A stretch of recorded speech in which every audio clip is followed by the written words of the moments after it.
Êxodo capítulo 13.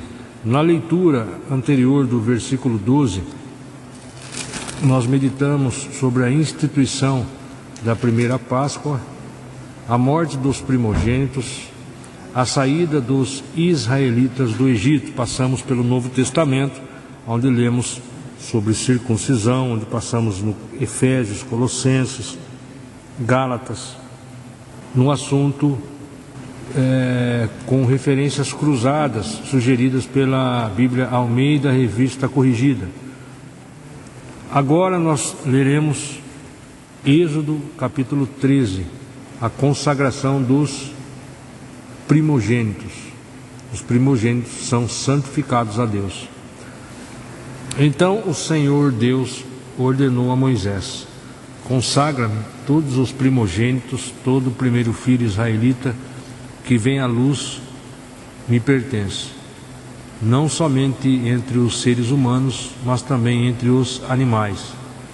E Moisés discursou ao povo: celebrai perpetuamente este dia em que saíste do Egito, da casa da escravidão, pois com mão poderosa o Senhor vos tirou de lá, e por isso não comereis pão fermentado.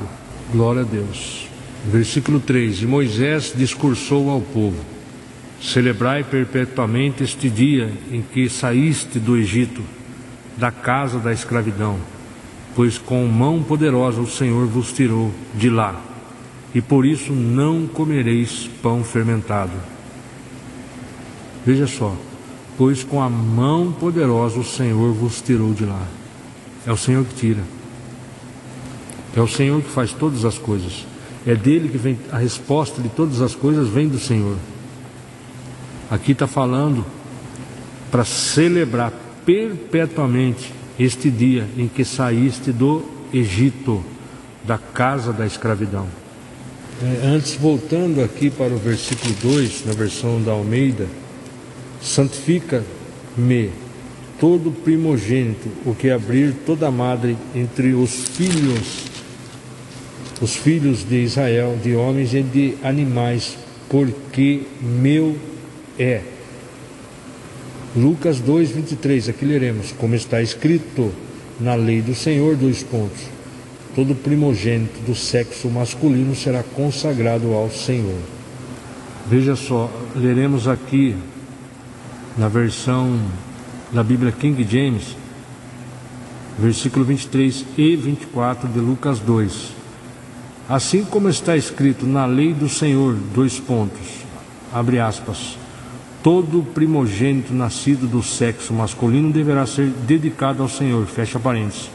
Também um sacrifício deveria ser oferecido, como proclama a lei do Senhor, abre aspas, 2 rolinhas ou 2 pombinhos, fecha aspas. Veja só, todos os primogênitos dos seres humanos e dos animais deviam, pela lei, serem consagrados, ou seja, dedicados ao Senhor, como estamos lendo agora em Êxodo 13. Os animais eram sacrificados, pois somente o sangue e a morte dos inocentes podia pagar o preço dos pecados humanos. Veja só, Cristo tomou sobre si esta penalidade, 2 Coríntios 5:21, e se deu em sacrifício único, suficiente e perpétuo. Os primogênitos humanos eram simbolicamente oferecidos aos cuidados. Glória a Deus. Eu vou recapitular aqui bem devagar, porque é importante essa informação para a nossa vida. Cristo tomou sobre si esta penalidade, 2 Coríntios 5:21. Daqui a pouco a gente vai ler. E se deu em sacrifício único, suficiente e perpetuamente.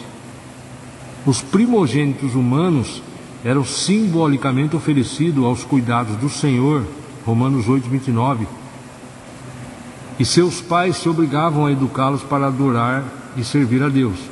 Os filhos deviam seguir a fé dos pais durante toda a vida, mas eram os levitas quem de fato dedicavam suas vidas inteiras ao serviço religioso diário, como ministros, representando a adoração de todos os primogênitos masculinos de Israel.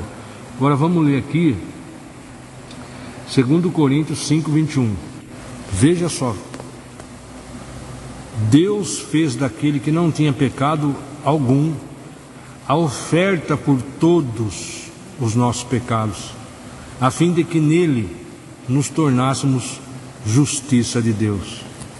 Deus fez humano em Cristo Jesus e se identificou com o pecado da raça humana, com o nosso pecado, sem pecar, como única forma legal de cumprir toda a lei e redimir todo aquele que crê nesse último, suficiente e eterno sacrifício vicário, ou seja, a morte de Jesus na cruz do Calvário. João 20, 21. Glória a Deus. Essa é a lógica do Evangelho. 2 pontos. O único homem, completamente justo, tomou sobre si nosso pecado e suportou o castigo que merecíamos, que nós merecíamos. Desta maneira nos outorgou sua justiça, e por intermédio dela, em plena reconciliação com Deus. Vamos ler o versículo 1 do capítulo 6 de 2 Coríntios, continuando. E nós, como cooperadores de Deus, vos exortamos a não acolher a graça de Deus de forma inútil. Veja só uma coisa: o cristão que anda egoisticamente, veja só, e não busca viver o Evangelho de forma coerente à vontade do Espírito Santo e à palavra de Deus, verdadeiramente, transforma a graça divina apenas numa religião. Uma religião ritualística, uma coisa vã, inútil, um lixo. Entendeu? Então vamos voltar aqui, vamos a 1 Coríntios 1:30. Então nós devemos sim toda a dedicação. Acabamos de ler que Jesus tomou sobre si o nosso pecado, suportou o castigo que nós merecíamos, desta maneira nos outorgou sua justiça e por intermédio dela a plena reconciliação com Deus. Olha que tudo isso que Deus fez por nós. E agora nós não devemos ser ingratos, viver de forma egoísta, entendeu? E não buscarmos verdadeiramente o Senhor, porque daí nós estaremos indo para o inferno e na perdição eterna, porque uma religião, virar um religioso, não tem a salvação. Nós devemos viver em conformidade com o Evangelho, não viver por nós mesmos, mas viver através do e pelo Espírito Santo, assim como viveu Jesus. Glória a Deus. 1 Coríntios 1:30, aqui leremos: somos de Deus em Cristo, portanto vós sois dele, em Cristo Jesus, o qual se tornou para nós sabedoria da parte de Deus, justiça, santificação e redenção, a fim de que, como está escrito, aquele que se gloria, glorie-se no Senhor. Veja só, os próprios cristãos que moravam lá em Coríntio eram testemunhas vivas de que a salvação não depende das boas ações ou da qualidade inerente de certas pessoas, da qualidade das pessoas. Portanto, quando alguém é contemplado com o dom da salvação, deve orgulhar-se, abre parênteses, gloriar-se, fecha parênteses, na misericórdia do Senhor. Na misericórdia do Senhor. Jeremias 9:24. Glória a Deus.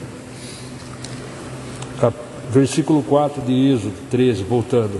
Hoje é um dia de primavera, no mês de Abide, e estáis abandonando as terras do Egito. Quando Yahvé vos fizer adentrar a terra dos cananeus, dos hititas, dos amorreus, dos heveus e dos jebuseus, território que jurou a vossos antepassados que vos daria, terra onde manam leite e mel, onde havereis de celebrar esta cerimônia sempre neste mesmo mês. Continuando, versículo 6: comereis pães sem fermento durante 7 dias, e no 7º dia haverá uma grande festa para Yahvé. Durante 7 dias serão comidos pães sem fermento, não haverá em vossas casas nada de fermentado, nem em todo o vosso território. Naquele dia assim falarás a teu filho: eis o que Yahvé fez por mim quando saí do Egito, e será como sinal da tua mão, um memorial entre os teus olhos, para que a lei de Yahvé esteja na tua boca, pois Yahvé te tirou do Egito com braço forte. Com braço forte. Glória a Deus. Você veja só, muitos judeus, ainda nos dias de hoje, interpretam este versículo e algumas outras metáforas bíblicas, Deuteronômio 6:8, 11:18, em relação a Provérbios 3:3, Provérbios 6:21, como uma ordem expressa de Deus para atar pequenas caixas de couro aos braços e à fronte, contendo pergaminhos com trechos selecionados da Bíblia hebraica, que o judeu praticamente costuma amarrar na testa e no braço esquerdo antes das orações matutinas. Então está falando que nos dias de hoje interpretam esse versículo como uma ordem de Deus para atar pequenas caixas de couro, caixinhas de couro no braço e à fronte, contendo pergaminhos com trechos da Bíblia hebraica, que o judeu costuma amarrar na testa e no braço esquerdo antes das orações que fazem na parte da manhã. Tais caixinhas são chamadas filactérios, entre aspas, filactérios. Mateus 23:5. Aqui leremos, veja só: tudo o que realizam tem como alvo serem observados pelas pessoas. Por isso fazem seus filactérios bem largos e as franjas de suas vestes mais longas.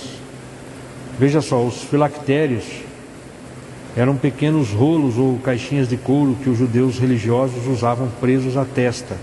Filactérios ou tefilins, ok? Tefilins. Usavam presos à testa, perto do coração e no braço esquerdo. Essas pequenas cápsulas continham 4 passagens da Torá: Êxodo 13:1 ao 10 e 11:16, Deuteronômio 6:4-9 e 11:13-21. Com o passar do tempo, os judeus começaram a respeitar e honrar esses pequenos recipientes tanto quanto as Escrituras, e seu tamanho era considerado um sinal de zelo espiritual de quem os ostentava. Os fariseus acreditavam que o próprio Deus usava filactérios, por isso eram considerados como um amuleto de boa sorte e proteção contra o mal. As franjas, entre aspas, franjas, eram as borlas descritas em Número 15, 37 e 41, que todo judeu deveria usar. Jesus também as usava nas 4 pontas de seu manto. Em Mateus 9:20 são chamadas de, entre aspas, orla. Essas borlas eram um tipo de madeixas de lã branca e azul, e tinham a singela função de declarar o amor de quem as usava a Yahvé, abre parênteses, o Senhor, fecha parênteses, e a vontade do seu coração de cumprir a Torá de maneira mais fiel possível. As borlas tinham o tamanho médio de até 10 centímetros. Entretanto, os fariseus as alongavam muito mais em sinal de maior espiritualidade. O que Deus criou para ser apenas um lembrete de fé e marca de devoção tornou-se objeto de adoração e ostentação, abre parênteses, fetiche, fecha parênteses. Voltando então, Êxodo 13, versículo 15. Porquanto, tendo se obstinado o faraó e não querendo deixar-nos partir, Yahvé matou todos os primogênitos na terra do Egito, desde o filho mais velho do homem até as primeiras crias dos animais. E por isso que sacrificamos a Yahvé todo o primeiro filhote macho entre os animais, mas pagamos o preço do resgate para ficarmos com nossos primogênitos. Versículo 16: Isso será, pois, como um sinal amarrado à tua mão esquerda, e tefilim, que lemos agora há pouco, um símbolo em tua testa, como uma lembrança de que Yahvé nos tirou do Egito com mão forte, a saída das terras do Egito. Ora, quando o faraó deixou o povo partir, Deus não o guiou pela rota da terra dos filisteus, embora esse fosse o caminho mais curto, porquanto entendeu o Senhor, para que, porventura, o povo não se arrependa do passo dado ao deparar-se com a guerra e volte para o Egito. Deus então fez o povo dar a volta pelo caminho do deserto, pelo Iansuf, Mar Vermelho, embora os filhos de Israel tivessem saído armados da terra do Egito. Moisés levou consigo os ossos de José, pois havia este feito os filhos de Israel jurar solenemente, afirmando: Deus haverá de vos visitar. Então neste dia levai daqui convosco os meus ossos. Levai daqui convosco os meus ossos. Os israelitas partiram de Sucote, acamparam em Etã, junto ao deserto. Durante o dia o Senhor ia adiante deles numa coluna de nuvem para guiá-los no caminho, e de noite numa coluna de fogo para iluminá-los, e assim podiam caminhar de dia e durante a noite. A coluna de nuvem não se afastava do povo o dia inteiro, nem a coluna de fogo durante a noite. Atos 7,16. Quando lemos aqui: certamente Deus vos visitará, fazei, pois, subir daqui os meus ossos convosco. Veja só, seus corpos foram trasladados de volta a Siquém e depositados no túmulo de Abraão. Ali comprara por certo preço em prata dos filhos de Amor. Ok? Versículo 17: ao se aproximar o tempo em que Deus cumpriria sua promessa a Abraão, nosso povo cresceu em número e multiplicou-se no Egito. Então outro rei, que não conhecia a história de José, passou a governar o Egito. Ele agiu de forma traiçoeira contra o nosso povo e oprimiu os nossos antepassados, a ponto de obrigá-los a abandonar seus próprios recém-nascidos, a fim de que não sobrevivessem. E foi nesta época que nasceu Moisés, que era um menino extraordinário aos olhos de Deus. Por 3 meses ele foi criado na casa de seu pai. Entretanto, quando teve de ser abandonado, a filha do faraó o tornou e o criou como seu próprio filho. E assim Moisés foi educado em toda a sabedoria dos egípcios e tornou um homem poderoso em palavras e obras. Quando completou 40 anos, Moisés decidiu visitar seus irmãos israelitas.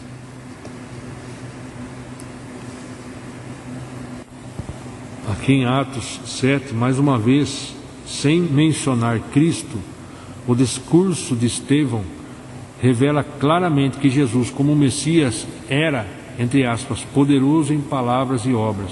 Lucas 24:19.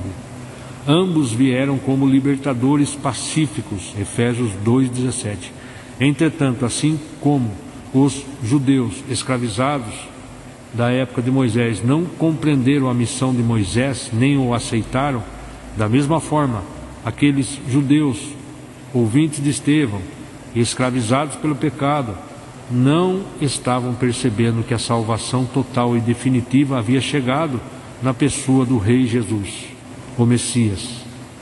Esse raciocínio de Estevão vale também para hoje, para os nossos dias. Vale também, esse mesmo raciocínio de Estevão vale para os nossos dias de hoje.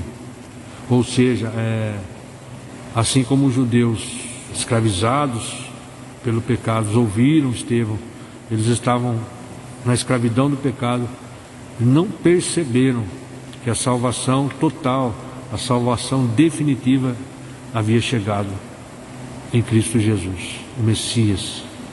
Nós também devemos nos aproximarmos do Senhor, arrependermos dos nossos pecados, abandonar os nossos erros e assumir essa posição de saber que Cristo morreu, ressuscitou, Ele vivo está, e nós devemos submeter-nos aos preceitos do Senhor para também termos a salvação, a vida eterna. Devemos esforçar diariamente para isso, abandonando nossos erros, abandonando os nossos pecados e servindo ao Senhor, sendo verdadeiros discípulos de Cristo. Discípulos é aqueles que seguem a Cristo, aqueles que imitam a Cristo exatamente. Veja só, e o Senhor ia adiante deles, de dia numa coluna de nuvem, para os guiar pelo caminho. Mesma coisa hoje, quando nós somos abençoados por Cristo, quando nós nos sujeitamos, nos submetemos aos preceitos do Senhor Jesus, Ele nos guia pelo caminho, porque Ele é o caminho. Ele nos ilumina, porque Jesus é a palavra de Deus é lâmpada para nossos pés e luz para os nossos caminhos. E esse mundo jaz do maligno, o maligno é trevas, o maligno é escuridão, mas Deus é luz. Jesus é a luz deste mundo. Então, de dia ou de noite, quando nós servimos a Deus, nós temos a segurança de Cristo Jesus, o nosso pastor. Glória a Deus. 1 Coríntios 10, 2. Portanto, irmãos, não quero que ignoreis que nossos antepassados estiveram todos debaixo da nuvem e todos passaram pelo mar. Ok? Então aqui o apóstolo Paulo fala sobre os pais, os ancestrais daquela geração dos israelitas. Milhares de pessoas que foram testemunhas oculares dos portentosos feitos de Deus quando libertou o seu povo da escravidão do Egito. Os antepassados dos judeus tiveram o privilégio de andar debaixo, abre parênteses, sob a nuvem, fecha parênteses, da direção pessoal de Deus no deserto. Êxodo, onde estamos lendo, 13, 21 a 22. Também encontramos Números 9, 15 ao 23. Deuteronômio 1, 33. Salmo 78, 14. Então, os antepassados dos judeus tiveram o privilégio de andar debaixo da direção pessoal de Deus, sob a nuvem da proteção real de Deus no deserto, e provar a redenção ao atravessar o mar rumo à terra prometida. Êxodo 14, 21, 29. E provar a redenção ao atravessar o mar rumo à terra prometida. Versículo 2. Em Moisés todos eles foram batizados na nuvem e no mar. Paulo enfatiza que, entre aspas, todos, sem exceção, viram e experimentaram os milagres de Deus. É preciso uma fé genuína, confirmada pela perseverança, para receber a salvação e o reino de Deus. Ok? Nem o batismo, nem a ceia garante a salvação daqueles que participam desses atos simbólicos e cerimoniais da fé. Mesmo a atuação pessoal e sobrenatural de Deus não assegurou que os israelitas contemporâneos de Moisés chegassem à terra prometida. Essa é uma grande lição para a igreja de hoje. Essa é uma grande lição para a igreja de hoje. E no versículo 3, todos comeram do mesmo alimento espiritual. Versículo 4, e todos beberam da mesma bebida espiritual, porque tinham a sede saciada pela rocha espiritual que os acompanhava, e essa rocha era Cristo. O maná, abre parênteses, pão, fecha parênteses, alimento espiritual que descia do céu, e a água pura e refrescante que brotava em abundância da rocha, que é Jesus, saciando a todo o povo, era Cristo pré-existente. 2 pontos, pão e água da vida, nosso alimento espiritual, João 4,14, que nos acompanha em nossa jornada. Eu costumo dizer sempre que o maná de Deus hoje ele é real para aqueles que creem no Senhor Jesus, para aqueles que confiam no Senhor Jesus. O maná significa que o Senhor nos mantém, o Senhor nos sustenta. Quando nós confiamos, a bênção de Deus, o que nós temos em mão é o suficiente. Jesus é a suficiência. Ok? Eu lembro que quando eu morei efetivamente, eu não tinha lugar para morar, Deus não me deixou faltar água gelada, não me deixou faltar alimento nem um dia. E toda vez que eu fui requisitado em questões financeiras, sem trabalho, sem onde morar, sem onde dormir, praticamente, eu fui cuidado por esse maná espiritual do Senhor.